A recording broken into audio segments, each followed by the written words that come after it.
I was blessed with a 30-year career in probation, and I grew up in a family of public servants. My mother was an educator, and my father worked for the courts. They taught me early on the value of a strong work ethic, and that public service was something to be proud of. It was actually them who provided me the inspiration to volunteer at the probation department before making decisions about my career when I was in college. And I did, and I never looked back. I walked into the Department of Volunteer, and I retired as the Chief Probation Officer.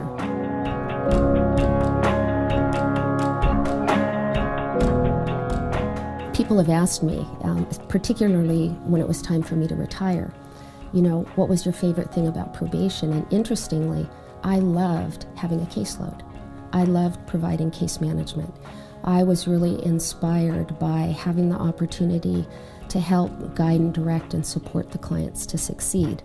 And when you see them, that glimmer of hope that they get every time they make a small achievement, and that positive momentum that develops, the same thing happens for you in your role, in your career. We had these two programs side by side.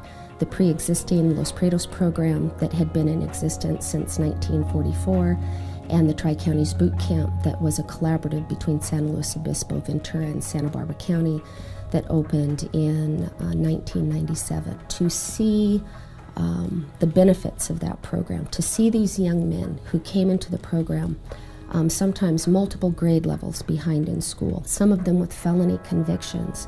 When I got there, up to 24% of them were fathers or soon-to-be fathers. Really had little hope of graduating from high school. Many of them thought their future included prison.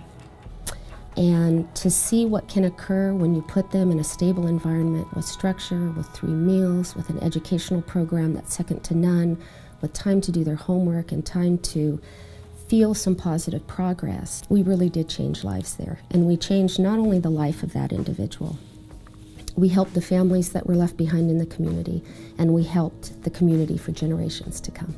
I think Youth Corps is so important because it provides opportunities, guidance, support, and education to young people so that they can foster better choices, get vocational training, have opportunities to engage in their community, and to really start some positive momentum in their future. And something I learned one day, I was sitting in the Board of Supervisors hearing room, minding my own business, and a young man approached the podium during public comment, and he wanted to address the board about the Boys Camp program.